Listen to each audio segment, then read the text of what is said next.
Kalila membanting jendela hingga tertutup dengan keras karena amarahnya. Saat ia menatap pantulan dirinya di kaca, yang terlihat hanyalah seorang wanita yang hancur. Dia tidak pernah membayangkan akan berada dalam situasi seperti ini. Kini Kalila menyadari betapa tidak berharga cintanya di mata Trevin, betapa tidak pentingnya perasaan dan emosinya bagi pria itu. Setelah semua ini, ayah Soraya bahkan mengorbankan nyawanya untuk menyelamatkan Trevin, dan kini Trevin dengan mudah mengorbankan segalanya demi Soraya. Apa yang harus aku lakukan? Tanya Kalila dalam hati. Melihat bayangan dirinya yang tampak lelah dan rapuh, ia berbisik pelan, kuatkan dirimu. Dengan mengabaikan wajahnya yang berlinang air mata, Kalila meninggalkan balkon. Ia mencoba menguatkan hati, walau rasa sakit masih menggumpal di dalam dirinya. Pada saat itu, terdengar ketukan di pintu. Kalila berusaha menenangkan dirinya, menghapus jejak air mata, lalu berjalan perlahan ke pintu. Ketika ia membukanya, sosok Heston muncul di hadapannya. Bukan dia, pikir Kalila kecewa. Dalam hatinya, harapan kecil untuk melihat Trevin pupus seketika. Wajahnya yang pucat tidak mampu menyembunyikan kekecewaan yang dalam. Melihat mata Kalila yang merah dan lelah, Heston segera khawatir. Lila, ada apa denganmu? Tanyanya lembut. Kalila menundukkan pandangannya, marah pada dirinya sendiri karena menjadi begitu lemah. Tidak apa-apa, hanya saja, rumah tua ini menyimpan terlalu banyak kenangan lama. Ketika aku memikirkannya, aku merasa sedikit sedih, jawabnya pelan. Heston tidak ingin mempermalukan Kalila dengan mengungkap kebohongannya, jadi ia ikut berakting. Kalau begitu, kau bisa mempertimbangkan untuk tinggal bersamaku. Rumahku besar dan nyaman, katanya menawarkan. Akan lebih mudah bagiku untuk merawatmu dan bayi itu Lila. Kalila tertegun sejenak mendengar tawarannya, tapi dengan cepat ia tersenyum tipis, menolak dengan sopan. Heston, terima kasih atas perhatianmu, tapi aku bisa mengurus diriku sendiri. Jangan terlalu keras pada dirimu sendiri, ujar Heston lembut. Kau perlu istirahat, biarkan aku membantumu Lila. Ia datang hampir setiap hari hanya untuk memastikan Kalila baik-baik saja. Namun semakin besar usahanya, semakin besar rasa bersalah Kalila. Heston, aku menghargai perhatianmu, tapi aku tidak punya perasaan seperti itu padamu, kata Kalila tegas. Aku tidak ingin kau membuang waktumu untukku. Maaf, ucapan itu seketika memadamkan harapan di mata Heston. Namun, ia segera menenangkan diri dan berkata pelan, baiklah, aku tidak akan membahasnya lagi. Tapi aku tetap berharap kau mempertimbangkan tawaranku, setidaknya demi bayi itu. Kalila menggeleng lembut. Aku tidak bisa Heston. Terima kasih, tapi ini pilihanku. Melihat Kalila tetap bersikeras, Heston tahu ia tak bisa memaksa. Sebelum pergi ia berpesan, baiklah Lila. Jika kau butuh sesuatu, aku selalu ada. Jangan ragu untuk menghubungiku. Setelah Heston pergi, Kalila menarik napas panjang, lalu bersiap menuju rumah sakit. Setibanya di sana, Dr. Colt menyerahkan setumpuk formulir untuk ditandatangani. Setiap keputusan punya konsekuensi Kalila, ucap Dr. Colt serius. Ini bukan soal keberanian, ini tentang kesadaran. Saya harap Anda benar-benar memahami risikonya. Kalila tidak membaca isi formulir itu satu persatu. Ia hanya mengambil pena dan menandatanganinya dengan tegas. Tidak apa-apa, katanya tanpa ragu. Dr. Colt menghela napas. Baiklah, saya akan menghormati keputusan Anda. Kita akan mulai perawatan pertama hari ini. Jangan terlalu banyak berpikir, tetap tenang demi bayi Anda. Saat Kalila meninggalkan rumah sakit, pikirannya sedikit lebih tenang. Namun di tengah perjalanan pulang, Trevin meneleponnya. Kalila hanya menatap layar ponselnya tanpa berniat mengangkatnya. Setelah beberapa dering, ia memutuskan untuk mengabaikannya. Kenapa aku harus menjawab? Pikirnya getir. Dia selalu sibuk dengan Soraya, tapi tiba-tiba ingin berbicara denganku. Tidak ada gunanya. Keesokan paginya, Trevin datang ke apartemen Kalila lebih awal. Ia berdiri di depan pintu, ragu untuk membunyikan bel. Akhirnya setelah mendengar suara langkah kaki dari dalam, ia memberanikan diri menekan bel pintu. Saat pintu terbuka, Kalila muncul dengan wajah pucat. Wajahnya yang kelelahan membuat Trevin langsung khawatir. Kau tidak enak badan, tanyanya. Kalila terdiam sejenak, tangan yang memegang gagang pintu sedikit gemetar. Ia menarik napas dalam-dalam sebelum menjawab dengan nada dingin, kenapa kau di sini Trevin?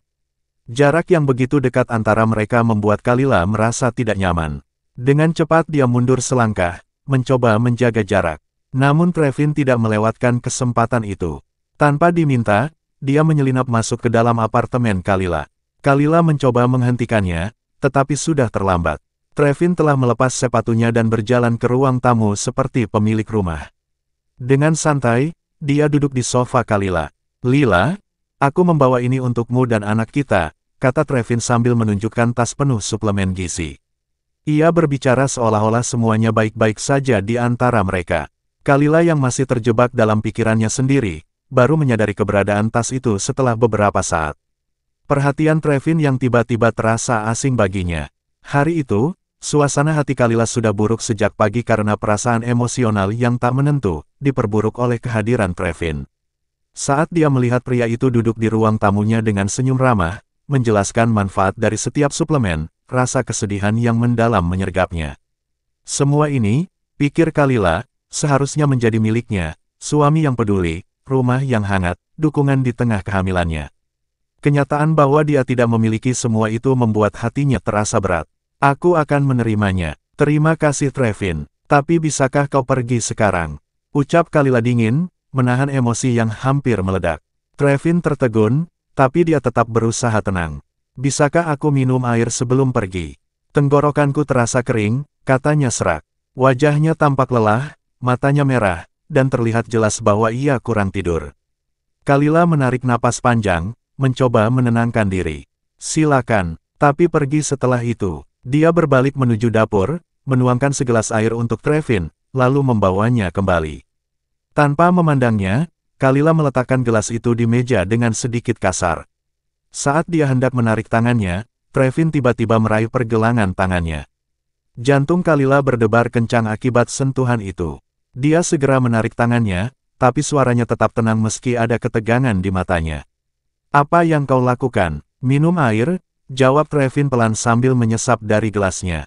"Bisakah kau melepaskan tanganku?" Kalila mendesak, berusaha tetap tenang. Dia tidak ingin merasakan apapun untuk Trevin lagi, tapi sentuhan kecil darinya seolah mengacaukan semua pertahanannya. Mata Trevin menatapnya dalam, membaca setiap emosi di wajah Kalila.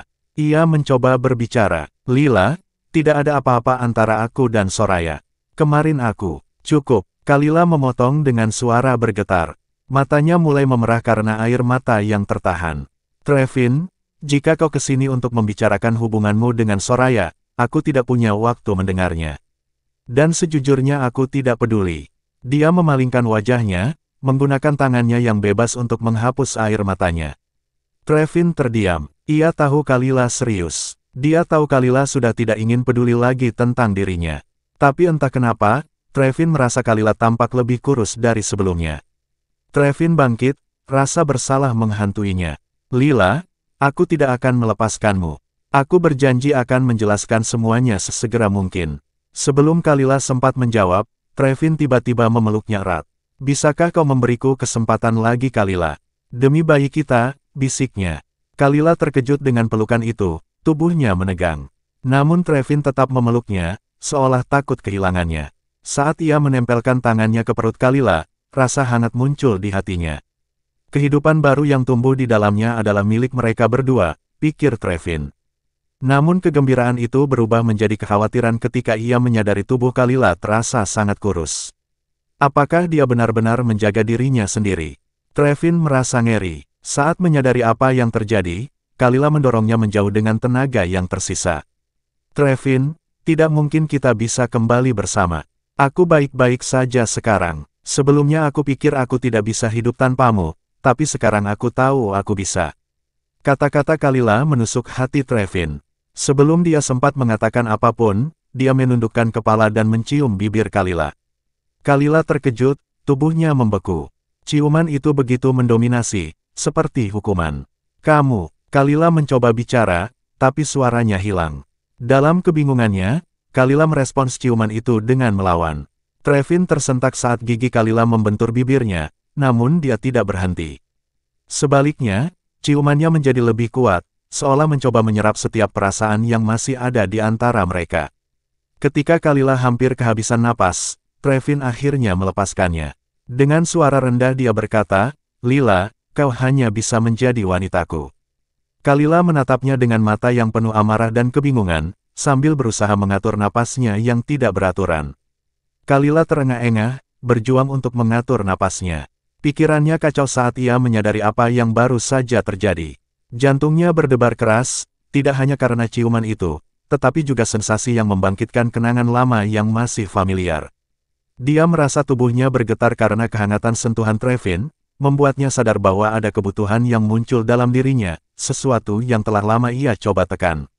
Namun dia cepat-cepat memarahi dirinya sendiri. Apa yang sedang dia pikirkan?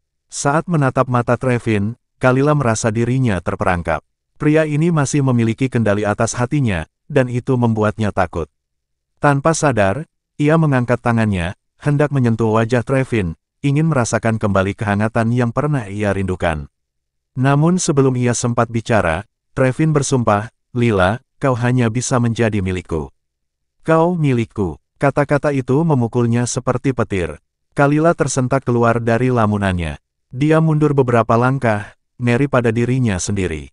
Apa yang aku pikirkan? Batinnya, jika dia menyerah sekarang, mereka hanya akan kembali ke awal. Semua rasa sakit dan usaha untuk melupakan Trevin akan menjadi sia-sia. Trevin mengulurkan tangan, mencoba meraih tangannya lagi, tetapi Kalila dengan cepat menepisnya. Dia melangkah mundur, berusaha menjaga jarak. Dia tahu, selama Trevin berada begitu dekat, pikirannya akan kabur, dan hatinya akan melemah. Trevin menatapnya dengan ekspresi terluka, namun dia tidak mengatakan apa-apa. Mata mereka bertemu, dan Kalila dapat melihat rasa sakit di sana. Air mata mulai menggenang di matanya, kemudian jatuh perlahan di pipinya. "Trevin," katanya pelan, suaranya bergetar. "Kumohon, jangan pernah datang ke sini lagi."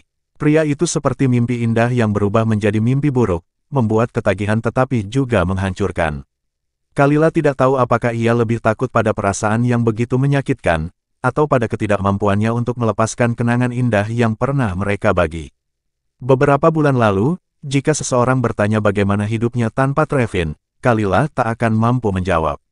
Trevin telah menjadi pusat dunianya begitu lama. Namun sekarang semuanya berbeda. Mencintai pria itu terasa seperti beban yang berat, tetapi melepaskannya tidak kalah menyakitkan. Kalila mengepalkan tangan begitu erat hingga kukunya menusuk telapak tangannya. Namun rasa sakit fisik itu tidak seberapa dibandingkan dengan penderitaan emosional yang ia rasakan. "Lila," Trevin berkata lembut, mencoba menghapus air matanya, tetapi Kalila memalingkan wajahnya, membiarkan tangannya menggantung canggung di udara. Tiba-tiba Trevin memegangi kepalanya dan tersandar lemah di sofa. Wajahnya pucat dan tubuhnya menggigil. "Lila," katanya dengan suara serak, "aku demam." Kalila menatapnya ragu. Wajah Trevin tampak begitu lelah, tetapi bagian dari dirinya merasa bahwa ini hanya trik lain untuk menarik perhatiannya. "Kalau begitu pergilah ke rumah sakit," jawab Kalila dingin. "Aku akan menghubungi asistenmu untuk menjemputmu." "Asistenku sedang pulang ke rumah keluarganya karena keadaan darurat," kata Trevin sambil menarik napas panjang. "Apa kau tega mengusirku dalam kondisi seperti ini?" Kalila terdiam, hatinya ingin menolak, tetapi ia tahu ia tak bisa begitu saja membiarkannya pergi dalam keadaan seperti itu. Trevin melanjutkan, suaranya melemah, "Kalau kau benar-benar ingin aku pergi, aku akan pergi. Aku tidak ingin mengganggu istirahatmu, atau bayi kita."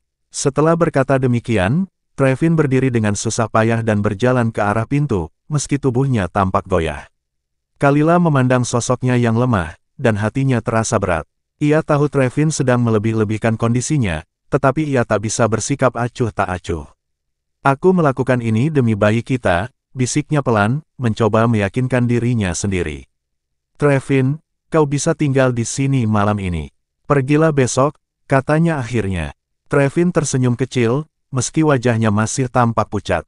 Kalila pergi ke dapur dan mulai menyiapkan sup jahe untuknya. Ia bekerja cepat, dan tak lama kemudian sup itu sudah siap. "Minumlah," katanya sambil meletakkan mangkuk di depannya. Nada suaranya terdengar tegas, tetapi ada kelembutan di sana yang tidak bisa ia sembunyikan. "Malam ini kau tidur di kamar tidur. Besok saat demammu sudah turun, kau bisa pergi," tambahnya sambil menaruh obat flu di meja samping tempat tidur. "Baiklah," jawab Trevin patuh, nada suaranya lembut. Kalila tidak mengatakan apa-apa lagi dan kembali ke dapur. Saat Trevin memasuki kamar tidurnya, ia melihat sekeliling. Kamarnya kecil, tetapi nyaman dan hangat. Ketika Kalila kembali dengan selimut tambahan, Trevin menatapnya. Lila, apakah kau mau pulang bersamaku? Tanyanya tiba-tiba. Tidak, jawab Kalila tegas sebelum keluar dari kamar. Dia tahu hatinya sudah cukup lelah. Lebih baik mengakhirinya sekarang daripada nanti, saat semuanya semakin menyakitkan. Kalila duduk di sofa di ruang tamu, memandang ke arah pintu kamar yang tertutup rapat. Ia tersenyum pahit sambil menyeka air matanya. Ini cukup bagiku, bisiknya, mencoba menguatkan dirinya sendiri, meski hatinya terasa seperti hancur berantakan.